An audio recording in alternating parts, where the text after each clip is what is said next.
बना था जहाँ के नियम कायदे कानून कुछ अलग होते थे।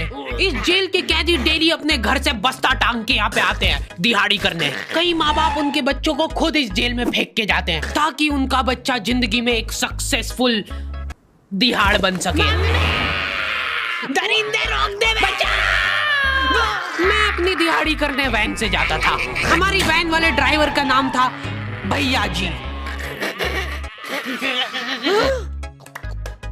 और उसकी वैन का नाम था मैजिक, जिसका हर दूसरे दिन टायर पंचर हो जाता था।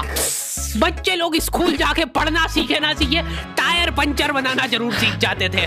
लेकिन भैया जी से मेरा अलग अटैचमेंट था।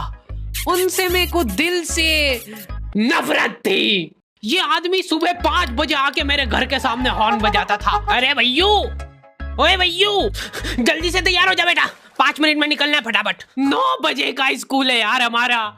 लेकिन ये आदमी सुबह सबसे पहले आके मेरे को लेता था। उसके बाद हम 3-4 घंटे पूरे शहर भ्रमण पे निकलते थे। शहर के पूरे आखिरी कोने से बच्चे ले लेके आता था ये आदमी। जहाँ पे वैन जा भी नहीं सकती उधर कूदा कूदा के ले जाता था ये, और फिर टायर पंचर हो जाते थे। शाम पड़े वापस से हमको घर घर छोड़ के आता था ये। जिंदगी बर्बाद कर दी थी भैया जी ने मेरी। सबसे पहले लेते थे और सबसे आखिर में छोड़ते थे। लेकिन मैं फिर भी उसी वैन में जाता था क्योंकि चमेली भी हमारी वैन में आती थी।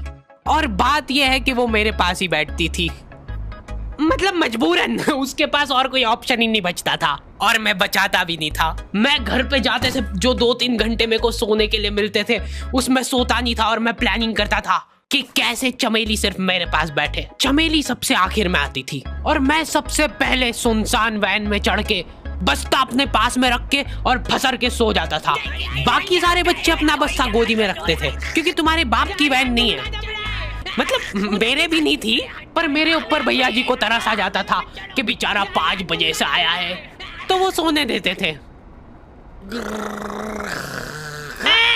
अरे कैसे चला रहा है ये गाड़ी? रुक जा, गाड़ी चलाना नहीं आती क्या? देखो, आदमी इतना तभी चिढ़ता है जब उसकी जिंदगी में कोई लड़की ना हो। नहीं है ना? नहीं, मैं समझ सकता हूँ लड़की ना होने का दुख दर्द। मैं भी किसी जमाने में लड़कियों की तलाश में गली मोहल्ले भटकता था। फिर एक दिन मेरे पास से वो निकली। जैसे ही मैंने हैपन खोल के देखा उसकी आईडी मेरे फोन पे चमक रही थी। हैपन ये एक रियल लाइफ डेटिंग ऐप है। यहाँ पे तुमको वो लोग मिलेंगे जो तुम्हारे आस पड़ोस से निकले हो कभी ना कभी। 100 किलोमीटर दूर रहने वाले लोगों से बात करके फायदा ही क्या जब तुम मिल ही ना पाओ। और अगर तुम्हारी घिनौनी शक्ल देख के यहाँ पे तुमसे कोई प्यार मोहब्बत नहीं भी करता है तो तुम फ्रेंडशिप तो कर ही सकते हो फिर भी। So go and check it out happen. Link is in the description. लेकिन मैं सोता नहीं था। मैं आंख बंद करके चमेली के घर का इंतजार करता था। तो क्योंकि चमेली आखिरी में आती थी तो वैन पूरी पैक पुक हो रखी होती थी। बच्चे बाहर उबल रहे होते थे और मैं अपना बस्ता पास में रख के एक्टिंग देखो एक्टिंग। और जैसे ही वो आती थी, हड़बड़ाना नहीं, ऐसे टाइम पे हड़बड़ाते नहीं है कि फटाफट बैग उठाया और आओ इधर बैठो जल्दी। मत करना ये हरकत, भाग जाएगी वो। ठरक नहीं झलकना चाहिए जरा सिक भी, एकदम सटल रखना है। क्या हुआ? और कहीं जगह नहीं है क्या? तेरे मुंह में मूत दूंगा मैं। अच्छा ठीक है, इधर ही बैठ जाओ। देख रहे हो एक्टिंग देखो तुम लौंडे की। ना जाने कौन सी नशीली खट्टी मीठी खुशबू लगा के आती थी चमेली। आज तक उसकी खुशबू है मेरी नाक में। मैं वो खुशबू का पूरा मजा ले ही रहा होता हूँ, इतने में एकदम भभका बास आती है निकाह से। जैसे ही मैं बाहर झांकता हूँ, मरा हुआ कुत्ता पड़ा है वहाँ पे। एक काली कार सूख करके निकली और मेरे बच्चे को मार दिया। कैसे करके निकली? शूक। ऐसे नहीं निकली थी, मैं यहीं पे खड़ा था, वो कार आई थी और जैसे ही वो बच्चा नीचे आया तब वो खड़ा, वो बच्चा चिल्लाया और फिर कार शूक करके भाग गई। उधर कुछ बच्चे ऑटो रिक्शा से भी आते थे स्कूल। ऐसा लगता था कि पूरे स्कूल के बच्चे इस एक ऑटो रिक्शा में ठूस ठूस के ले जाता है वो। ये ऑटो वाले और भैया जी दोस्त थे और अब ये बीच सड़क पे रेसिंग लगवा रहे हैं। इनकी गाड़ियां उबला रही है बच्चों से, फिर भी नहीं मान रहे ये लोग। नहीं जीतूंगा। स्कूल जाके वो पीछे मुलट के देख रहा है तो एक बच्चा नहीं बचा उसके ऑटो रिक्शा में। हमारे भैया जी बेचारे पीछे से उनके गिरे हुए बच्चों को उठा उठा के ला रहे थे। ये सब हरकतें करके हम लोग जैसे तैसे कैद खाना पहुंच जाते हैं। सुबह 5 बजे से निकलने के बावजूद हम लोग लेट पहुंच रहे हैं। वहाँ पे पहुंच के हमने देखा कि 4 लौंडे मरे हुए पड़े हैं। जिनको डॉन ने मारा है। डॉन हमारे स्कूल की इंचार्ज थी। डॉन का कद छोटा था और पेट मोटा था, और आश्चर्य की बात यह है कि समय के साथ उसकी हाइट कम हो रही थी। मतलब बड़े नहीं बड़े वो चलता एक बार को, पर इसकी कम हो रही थी। डॉन बहुत स्ट्रगल करके कार से स्कूल आती थी खड़े होके, क्योंकि बैठ जाए तो उसको सामने की सड़क नहीं दिखती थी। वो अलग बात है, खड़े होके भी पूरा नहीं दिखता था। हर रोज 2-4 कुत्ते कुचलते हुए आती थी वो। फिर मेरे को समझ आया कि रास्ते में जो कुत्ते दिखे थे वो डॉन इस कैद खाने में छत पे बैठी रहती थी स्नाइपर लेके। कोई भी कैदी कुछ गलत गतिविधि करता हुआ दिखता था तो वहीं पे, मैडम इनकी लाश का क्या करना है? अरे ये तो आपको पता ही है। कहाँ रह गए थे यार झमू दीदी, फटाफट ये खून वून साफ करो। झमू दीदी बुलेट से स्कूल आते थे और ये अफवाह फैली हुई थी पूरे स्कूल में कि उनके घर पे मर्सिडीज भी है, लेकिन झमू दीदी हम्बल रहना पसंद करते हैं। ऐसा कहा जाता था कि ये स्कूल ऑन पेपर झमू दीदी के नाम पे ही है, पर वो हम्बल रहने के लिए यहाँ पे झाड़ू पोछा लगाती है। वैसे मैडम इन्होंने करा क्या था? गैर कानूनी पेन फाइट का सट्टा खेलते थे ये लोग क्लास में। उससे मेरे को प्रॉब्लम नहीं है, मेरे को क्यों नहीं? हाँ, हमारी क्लास में पेन फाइट का सट्टा चलता था। हमारे इधर जो लौंडा पेन फाइट में जीतता था, सामने वाले का पेन उसका हो जाता था। कुछ बच्चे अपना सब कुछ दांव पे लगा देते थे और कर्जे में डूब जाते थे। फिर भी वो लोग हार नहीं मानते थे और अपने दोस्त से पेन उधार लेके खेलते थे और वापस हार जाते थे। तो अब क्लास में कुछ बच्चों के पास पोटला भर के पेन पड़ा है और कुछ बच्चों के पास पेन ही नहीं है। पेन इस कैद खाने की करेंसी थी, जिसके पास जितने महंगे पेन वो उतना रईस। यहाँ पे ब्लैक में पेन इधर उधर होते थे। नॉर्मल लोगों के पास होते थे 5 रुपए वाले जीफी जेल, जो कि तुम एक पन्ने पे लिखोगे तो पीछे 10 पन्ने तक छप जाएगा। और उनसे भी गए बीते लोग होते थे जो 3 रुपए वाला यूज एंड थ्रो लेके आते थे और उससे भी उनकी अच्छी राइटिंग आ जाती थी। बहुत चिढ़ मचती थी यार मैं कौन से। और कुछ चुनिंदा रईस लोग होते थे जिनके पास होता था ट्राईमैक्स। हर बच्चे का सपना होता था कि उसके पास एक ट्राईमैक्स हो, साथ में आसपास 2-4 लड़कियां हो। मेरे को प्लीज मेरे को यहाँ पे ऑटोग्राफ दे दो। ये लो ट्राईमैक्स किंग के, ये ट्राईमैक्स क्या बात कर रही है सही में? एकदम रईस लोग ही अफोर्ड कर पाते थे ट्राईमैक्स। वो बाबड़े भी एक एक अक्षर लिख के रिफिल खोल के देखते थे। खाली हो रही है तो एक बार एक रईस बच्चे का ट्राईमैक्स चोरी हो गया। पूरे स्कूल में हाहू मच गई थी। वो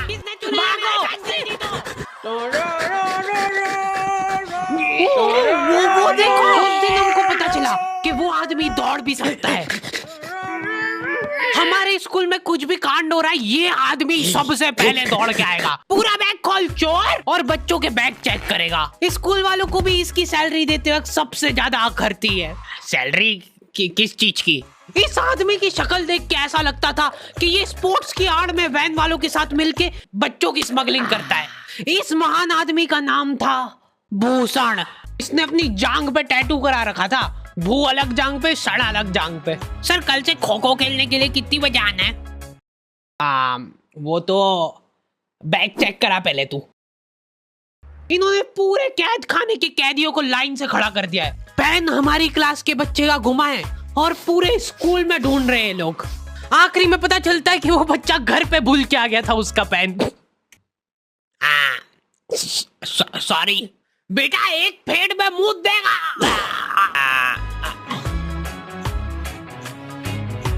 ऐसे तो नमूने बच्चे थे हमारे स्कूल में, और टीचर लोग उनसे भी गए बीते थे।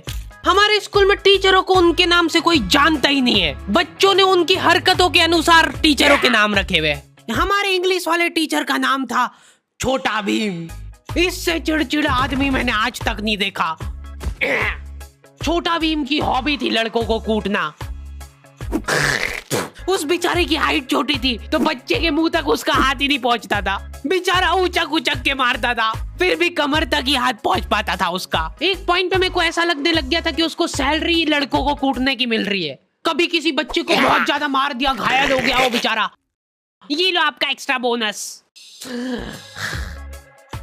होमवर्क तुम्हारा बाप करेगा क्या? सर मेरे पापा मर गए थे। तू भी मर जा। ये लो। अरे वाह, नहीं चल रही, सांस तो नहीं चल रही है। हाँ कंफर्म मर चुका है ये। ओह ये लो आपका प्रमोशन हो गया है। लड़कियों से उसका अलग अटैचमेंट था। कौन सा परफ्यूम लगा के आई हो? सर थोड़ा दूर रहो। अरे मैं कुछ कर थोड़ी ना। भोली सी सूरत और आंखों में ठरक लेके स्कूल आ जाता था ये daily. So this means that he will jump over it and then he started. ये आदमी इंग्लिश को इंग्लिश में ही ट्रांसलेट करके चल जाता था हमारी नंगी आंखों के सामने। इधर वॉशरूम में मौत का नंगा नाच मचा रखा था लॉन्डो ने। 4 लॉन्डे दिन भर वॉशरूम में जाके खड़े हैं, कुछ भी नहीं कर रहे वो लोग वहां जाके। उनको बस मन की शांति मिलती है वहां जाके। अगले दिन उन चारों ने प्लानिंग करी, कुछ तो प्रोडक्टिव करते यार वहां जाके। अगले दिन वो सब पानी की बोतल लेके गए। अब वो पानी पी पी के हाथों हाथ मूत रहे हैं। और ये टीचर लोगों को प्रॉब्लम क्या है, बच्चे अगर वॉशरूम जा रहे हैं तो एक गया है तो अभी दूसरा नहीं जा सकता है। क्यों? तुम्हारे घर की लेटरिन थोड़ी ना है वो कि एक टाइम पे एक जना यूज कर सकता है। मान लो वो 2 जने अगर वॉशरूम में मिल गए तो वो क्या कर लेंगे ज्यादा से ज्यादा? भाई यहाँ का बल्ब निकाल लेते हैं ना। हाँ निकाल लो, फीस भरी है अपन ने। लॉन्डो को ऐसा लग रहा है कि इन्होंने फीस भर के पूरा स्कूल खरीद लिया है। 10 लॉन्डे कॉरिडोर में छाती चौड़ी करके चल रहे हैं प्रिंसिपल के सामने। प्रिंसिपल को इग्नोर कर रहे हैं ये लोग। इनको ऐसा लग रहा है कि इन्होंने फीस भर दी है तो प्रिंसिपल इनके पैर पड़ेगी। उनमें से आधों ने फीस भरी भी नहीं है। हमारा स्कूल बिल्कुल सेफ नहीं था। हमारे वॉशरूम में चोरियां हो जाती थी यार। बल्ब चोरी करने के बाद सब लोग अंधेरे में मूत रहे एक दूसरे के जूते पे। उधर कर। उसके बाद पूरे वॉशरूम में कुछ दिख नहीं रहा है चोरी करने का। तो ये लोग हाँ नल उखाड़ के ले गए। नल कौन ले जाता है? कभी वो मछली वाले साबुन चोरी हो जाते थे, कभी ये फिनाइल की सफेद गोली को माउथ फ्रेशनर समझ के खा जाते थे। भाई इसको चबा मत, इसको चूस, ज्यादा देर तक चलेगी ऐसे। ठंडक हो रही भाई, ठंडक।